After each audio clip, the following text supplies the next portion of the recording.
మాతృదేవోభవ. పొద్దున్నే ఒక ఆయన ఫోన్ చేసి, సార్ గురువుగారు ఆన్లైన్లో ఏదో మేనిఫెస్టేషన్ అండి, ఏదో శివ సంకల్పాలని చెబుతున్నారు, అది నేను జాయిన్ అవ్వాలనుకుంటున్నాను గురువుగారు, దాని గురించి మీకు ఏమైనా విషయం తెలుసా అని అడిగారు. యథార్థంగా నాకేం తెలియదండి, ఆ యాడ్ నేను చూడలేదు. ఈ శివ సంకల్పాలంటే అసలు వాళ్ళు ఏం చెబుతారని అన్నాను. ఏదో బ్రీఫ్గా ముందు ఇంట్రడక్షన్ ఇస్తారు కదండి, అందులో చూశాను.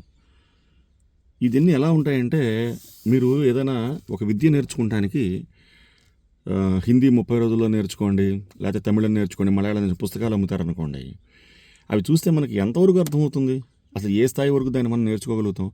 విద్య ఫలానా భాష అంతా నేర్చుకోవటం అనేది పర్టికులర్ పీరియడ్లో పర్టికులర్ చిన్న పుస్తకం పెట్టుకుని మనకి సాధ్యమేనా? ఇప్పుడు ఈ సాఫ్ట్వేర్ తీసుకోండి, జాతకం చూసుకోండి, మీకు ఎవరితో పని లేదు, మీ జాతకం మీరు చూసుకోండి అంటారు. అది రికార్డెడ్. ఒక వృత్తం కనుక ఉంటే, సెంటర్లో ఉంటే మనం 360 డిగ్రీలు చూడగలుగుతాం. అదే వృత్తం మీద ఉంటే మనం ఉన్న చోటు నుంచి 360 చూస్తాం, మళ్ళీ అడుగు ముందుకేస్తే మళ్ళీ 360 చూడాలి. జాతకం కూడా ఇంతే. ఏ యాంగిల్లో ఒక పని అవుతుందని రాసి ఉంటుందో అది జరగకపోవడానికి కూడా అన్ని యాంగిల్స్ ఉంటాయి. లేకపోతే పరిహారాలు ఎందుకు? జ్వరం రావాలి అని ఉంటే మనం అందరం కూడా ఇంకా ట్యాబ్లెట్ వేయడం దేనికి? జ్వరం వచ్చింది, ఆ కర్మ అనుభవించేసాం అనుకుంటే అయిపోతుందిగా.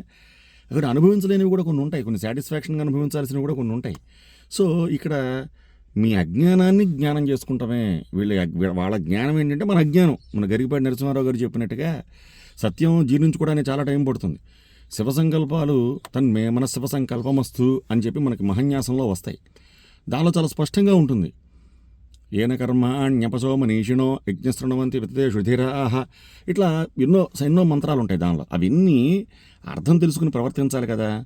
అవన్నీ కూడా సంస్కృతానికి ఉన్న అర్థాలు తెలుసుకోవటం. చివరికి వీళ్ళు ఏం చెబుతారంటే, ఈ ఆన్లైన్లో కోర్సులు చెప్పేవాళ్ళు, శరీరం పాంచభౌతికం, మీరు ఒంటరిగా కూర్చోండి, ఫలానా ముద్రలో కూర్చోండి, శుభ్రంగా మీరు ఆ గాలిని ఆస్వాదించండి, నీరుని ఆస్వాదించండి, ఇంకో అగ్నిని ఆస్వాదించండి, ఇట్లా అన్నీ చెబుతారు. మీరు ఫలానా వారిని అడగాలి. ఏంటండి, రోజు మనం వీటన్నిటికీ అధిపతి అయినటువంటి ఆ సర్వేశ్వరుని అడిగితే సరిపోదా? సర్వేశ్వరుణ్ణి అడిగితే సరిపోదా?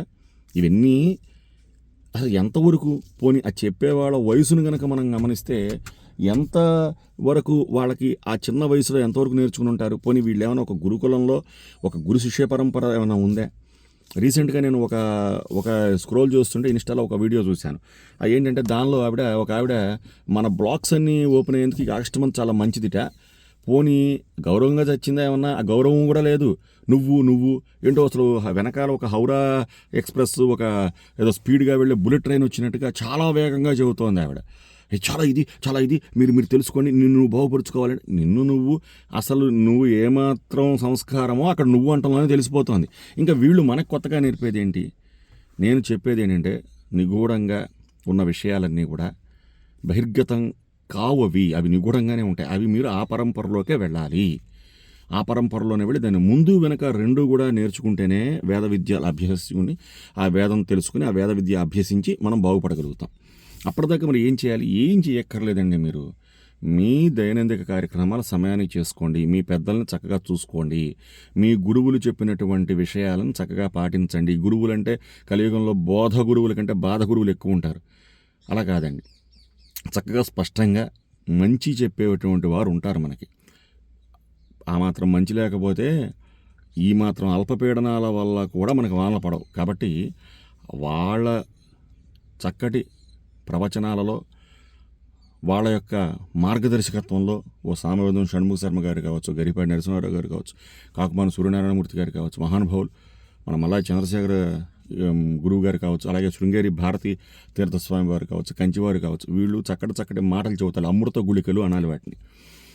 అందులో వాళ్ళు చెబుతారు, ప్రొద్దునే ప్రాతకాలం లేవండి, మీరు చేసుకోండి, స్నానం ఆచరించండి, అలాగే మీ వృత్తిని దైవంగా భావించండి, చేసుకోండి, అలాగే మీకున్న దాంట్లో కొంత చక్కగా దాన ధర్మాలు చేసుకోండి, అలాగే ప్రాణాయామం చేయండి, యోగా చేసుకోండి, ఇలాంటి మంచి చెబుతారు. వాటిని సక్రమంగా ఆచరిస్తే చాలు. మీరు ప్రత్యేకించి ఏ శివ సంకల్పాలు వీడి జోలికి అనవసరంగా ఆన్లైన్లో డబ్బులు కట్టి వెళ్ళక్కల. ఎప్పుడైనా సరే మనం ఏ విషయమైనా సరే ప్రత్యక్షంగా గురువుల దగ్గర, అది కూడా సద్గురువుల దగ్గర, చక్కటి గురువుల దగ్గర మనం నేర్చుకుంటేనే ముందుకు వెళ్తుంది తప్ప ఈ ఆన్లైన్ విద్యలు అన్ని వేళలా ప్రశస్తం కాదు. ఏదో ఒకటో అరో కొన్నిటి వరకు ఏమైనా చెల్లుబాటు అవుతుందేమో కానీ ఆన్లైన్ కరెక్ట్ కాదు. ఎందుకంటే యోగా ఉంది, చేశారు, నరం పట్టేసింది, ఎవరు వచ్చి దీన్ని రిలీజ్ చేస్తారు? ఏదో లిమిటెడ్గా కొంత ఏదో కాల్ వచ్చి అటు ఇటు కదిపాం, దాని వరకు ఓకే. కానీ విశేషంగా ప్రతి విద్యలో లోపలికి వెళ్ళిన కొద్దీ ప్రత్యక్షంగా గురువు అవసరం.